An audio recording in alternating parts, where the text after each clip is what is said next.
Perseu. Abante rei da Argólida e neto de Dânao, era um guerreiro tão famoso que após a sua morte bastava mostrar o seu escudo para afugentar os que se rebelassem contra a casa real. Ele se casou com Aglaia, a cujos filhos gêmeos, Preto e Acrísio, ele legou o seu reino com a ordem de que se alternassem no governo. Suas disputas, que já haviam começado no ventre materno, tornaram-se mais virulentas do que nunca quando Preto seduziu a filha de Acrísio, Danae, e por um triz escapou com vida. Como Acrísio então se negou a ceder-lhe o trono ao fim de seu reinado, Preto fugiu para a corte de Iobates, rei da Lícia, e se casou com sua filha Estenebeia, ou Anteia. Pouco tempo depois, ele retornou liderando um exército lício e reclamando seu direito de sucessão. Travou-se uma batalha sangrenta, mas, como nenhuma das partes saiu com vantagem, Preto e Acrísio concordaram relutantes em repartir o reino entre si. Acrísio ficou com Argos e seus arredores, ao passo que a Preto coube Tirinto, o templo de Hera, que então fazia parte de Micenas, Mideia e o litoral da Argólida. 7 ciclopes gigantescos, chamados Gasteróqueros, que ganhavam a vida como pedreiros, acompanharam Preto desde a Lícia e fortificaram Tirinto com enormes muralhas, utilizando-se de blocos de pedra tão grandes que nem mesmo uma junta de mulas seria capaz de mover o menor deles. Acrísio, que estava casado com Aganipe, não tinha filhos homens, mas uma única filha chamada Danae, que fora seduzida por Preto. E quando consultou um oráculo sobre como poderia gerar um herdeiro varão, a resposta foi: "Você não terá filhos, e seu neto o matará."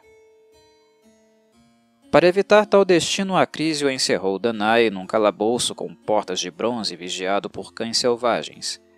Mas apesar de tais precauções, Zeus a cobriu sob a forma de uma chuva de ouro, e ela então deu à luz a Perseu. Antes, porém, quando soube da gravidez de Danae, Acrísio se negou a crer que havia sido obra de Zeus, e suspeitou que seu irmão havia voltado a ter relações íntimas com ela. Entretanto, não se atrevendo a matar a própria filha, ele a trancou junto com um infante, Perseu, numa arca de madeira que atirou ao mar.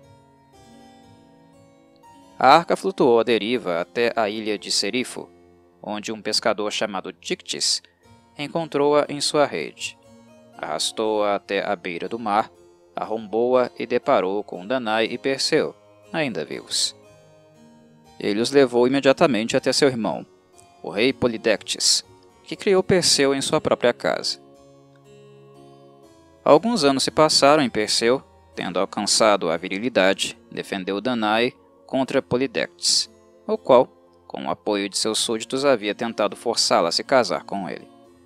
Então Polidectes reuniu os amigos e, fingindo que ia pedir a mão de Hipodâmia, filha de Pélope, pediu a cada um deles que contribuísse com um cavalo para o seu presente de amor. Serifo é uma pequena ilha, mas não quero parecer pobre ao lado dos ricos pretendentes do continente, disse ele. Pode me ajudar, nobre Perseu? Não possuo cavalos, nem ouro para comprar um.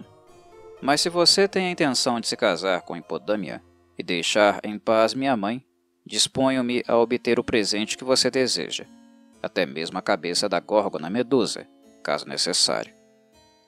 Acrescentou ele num impulso. Isso realmente me agradaria muito mais do que qualquer cavalo do mundo, respondeu de pronto Polidectes. A Górgona Medusa tinha serpentes em lugar de cabelos, dentes enormes, uma língua protuberante e um rosto tão feio que todos os que a fitavam petrificavam-se de horror.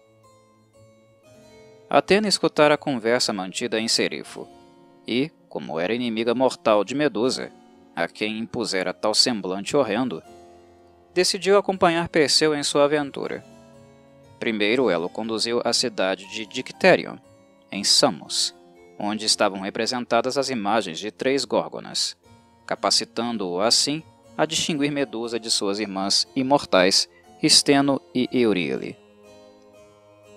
Ela então o advertiu que nunca olhasse diretamente para Medusa, mas somente para o seu reflexo, e presenteou-lhe com um escudo brilhantemente polido.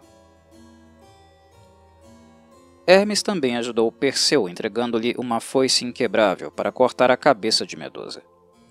Mas Perseu ainda precisava de um par de sandálias aladas, uma sacola mágica para guardar a cabeça cortada e o misterioso elmo da invisibilidade, que pertencia a Hades. Todos esses objetos estavam sob a custódia das ninfas Estígias, de quem Perseu deveria obtê-los, mas o seu paradeiro era conhecido apenas pelas irmãs das Górgonas, as três Greias, com aparência de cisne que compartilhavam de um só olho e de um só dente. Assim Perseu se dispôs a procurar as Greias em seus tronos no sopé do Monte Atlas. Ele se arrastou sigilosamente por trás das Greias e arrebatou-lhe o olho e o dente no momento em que elas o estavam passando uma a outra, e lhes disse que não os devolveria se não lhes revelassem onde moravam as ninfas do Estige. Perseu então recolheu as sandálias, a sacola e o elmo que as ninfas lhe deram e voou para o extremo ocidente, para o país dos Hiperbóreos, onde encontrou adormecidas as Górgonas, entre formas de homens e feras selvagens erodidas pela chuva, que haviam sido petrificados pela Medusa. Ele fixou seus olhos no reflexo do escudo enquanto Atena guiou a sua mão e cortou a cabeça da Górgona, com um só golpe de foice.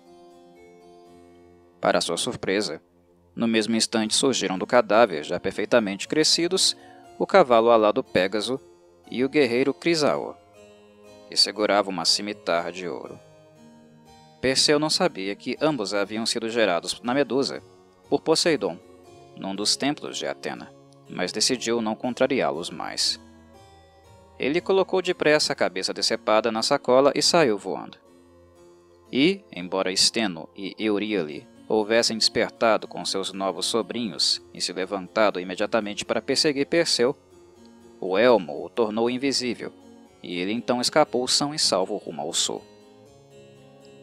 Ao entardecer, Perseu desceu até as redondezas do palácio do Titã Atlas, a quem castigou por sua falta de hospitalidade, mostrando-lhe a cabeça da Medusa e transformando-o assim numa montanha. No dia seguinte, ele se virou para o leste e sobrevoou o deserto da Líbia, sendo auxiliado por Hermes a transportar a pesada cabeça. No meio do caminho, deixou cair o olho e o dente das Greias no lago Tritonis, e caíram também algumas gotas de sangue da Górgona no deserto, onde elas geraram um enxame de serpentes venenosas, uma das quais, mais tarde, matou o argonauta Mopso. Perseu parou para descansar e refrescar-se um pouco em Quemes, no Egito, onde ainda se rende culto a ele, e depois continuou o seu voo. Ao rodear a costa da Filístia em direção ao norte, vislumbrou uma mulher desnuda acorrentada a um rochedo marinho, pela qual imediatamente se apaixonou. Era Andrômeda, filha de Cassiopeia e Cefeu, o rei etíope de Jopa. Cassiopeia se vangloriava de que ela e suas filhas eram mais belas que as Nereidas, e estas foram se queixar do insulto ao seu protetor, Poseidon, que enviou então um dilúvio e um monstro marinho para assolar a Filístia. Quando Cefeu consultou o oráculo de Amon, foi-lhe dito que sua única esperança de salvação era sacrificar Andrômeda ao monstro. Por essa razão, seus súditos se viram obrigados a acorrentá-la a uma rocha, totalmente desnuda, embora conservasse algumas joias, e abandoná-la à mercê do monstro. Quando Perseu voava na direção de Andrômeda, ele viu Cefeu e Cassiopeia observando ansiosos da margem próxima e foi ter com eles. Com a promessa de que, caso ele a salvasse, ela lhe seria dada em casamento e voltaria com ele para a Grécia, Perseu alçou o voo novamente, empunhou sua foice e, mergulhando das alturas, alucinadamente, decapitou o monstro que se aproximava e que se deixara enganar pela sombra de Perseu projetada no mar. Para que o monstro não levantasse a vista, ele retirara da sacola a cabeça da górgona, a qual ele depois depusera com a boca para baixo num leito de algas e plantas marinhas que instantaneamente se transformaram em corais. Em seguida, ele lavou o sangue das mãos, ergueu 3 altares e sacrificou uma vitela, uma vaca e um touro respectivamente a Hermes, Atena e Zeus. Cefeu e Cassiopeia aceitaram-no a contragosto como genro, e, por insistência de Andrômeda, as núpcias realizaram-se de imediato, embora a festa tenha sido interrompida no exato momento em que Agenor, irmão gêmeo do rei Belo, entrou liderando um grupo armado, reclamando a mão de Andrômeda. Sem dúvida, ele havia sido chamado por Cassiopeia, uma vez que ela e Cefeu haviam quebrado a promessa feita a Perseu, alegando que a força das circunstâncias os havia obrigado a prometer-lhe Andrômeda, e que Agenor era de fato o seu prometido original. Morte a Perseu! Gritou Cassiopeia furiosa. Na luta que se seguiu, Perseu derrubou vários de seus oponentes, mas sendo demasiado numerosos, ele se viu obrigado a sacar a cabeça da górgona do leito de coral e converter em pedra os 200 rivais restantes. Poseidon pôs as imagens de Cefeu e Cassiopeia entre as estrelas, e esta última, como castigo pela sua traição, colocou amarrada a uma cesta de mercado que, em certas épocas do ano, vira de ponta cabeça, o que lhe dá um aspecto ridículo. Atena, porém, pôs mais tarde a imagem de Andrômeda numa constelação mais honrosa, devido ao fato de ela haver insistido em se casar com Perseu, apesar da má fé de seus pais. As marcas deixadas por suas correntes ainda podem ser vistas num penhasco perto de Jopa, e os ossos petrificados do monstro foram exibidos na cidade até o edil Marcus Aemilius Scaurus ter mandado levá-los para Roma. Perseu regressou imediatamente a Serifo, levando consigo Andrômeda. Ali descobriu que Danae e Dictys, ameaçados pela violência de Polidectes, que, claro, jamais tencionou casar-se com Hipodâmia, haviam se refugiado num templo. Assim, ele se dirigiu diretamente ao palácio em que Polidectes celebrava um banquete com seus companheiros e anunciou que lhe havia trazido o prometido presente de noivado. Recebido por uma tempestade de insultos, ele sacou a cabeça da górgona, desviando dela os próprios olhos e petrificando a todos. O círculo de blocos de pedra ainda pode ser visto em Serifo. Ele então deu a cabeça a Atena, que a colocou sobre sua égide, e Hermes devolveu as sandálias, a sacola e o elmo às ninfas do Estige, para que continuassem sob a custódia delas. Após ter colocado Dictys no trono de Serifo, Perseu zarpou rumo a Argos, acompanhado da mãe, da esposa e de um grupo de ciclopes. Ao saber de sua chegada, Acrísio fugiu para Larissa, localidade pelasga. Mas, casualmente, Perseu havia sido convidado a ir para lá a fim de participar dos jogos fúnebres que o rei Teutâmides estava celebrando em honra de seu pai morto, tendo ele participado da 5ª competição. Quando chegou a hora do lançamento de disco, o seu desviou-se da trajetória por ação do vento e da vontade dos deuses, golpeando em cheio o pé de Acrísio e matando-o. Profundamente afligido, Perseu enterrou o avô no templo de Atena, que coroa a acrópole local, e então, envergonhado de governar Argos, foi para Tirinto, onde Preto havia sido sucedido por seu filho Megapente, e negociou com ele uma troca de reinos. Assim, Megapente mudou-se para Argos, enquanto Perseu passou a reinar em Tirinto, tendo pouco tempo depois recuperado as outras 2 partes do reino original de Preto. Perseu fortificou Mideia e fundou Micenas, assim chamada porque, estando com muita sede naquela ocasião, surgiu um cogumelo, Micos, que lhe proporcionou um manancial de água.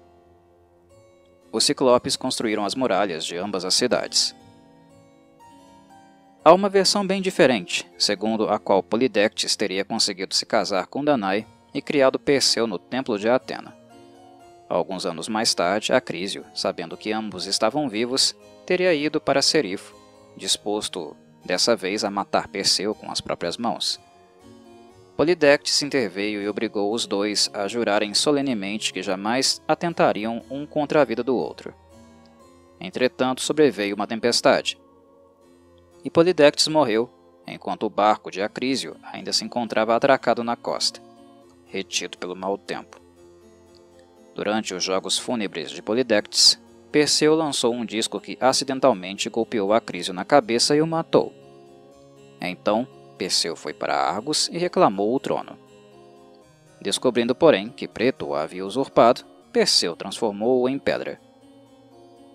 E é assim que ele teria chegado a reinar sobre toda a Argólida, até que Megapente o matou para vingar a morte de seu pai. Quanto a Górgona Medusa, dizem que ela era uma bela filha de Fórcis, que havia ofendido Atena e liderado os líbios do lago Tritones na batalha. Perseu, que vinha de Argos com um exército, foi auxiliado por Atena para assassinar Medusa. Ele a decapitou durante a noite e enterrou sua cabeça sob um montinho de terra na praça do mercado de Argos. Esse monte se encontra perto do túmulo da filha de Perseu, Gorgófona, famosa por ter sido a primeira viúva que voltou a se casar.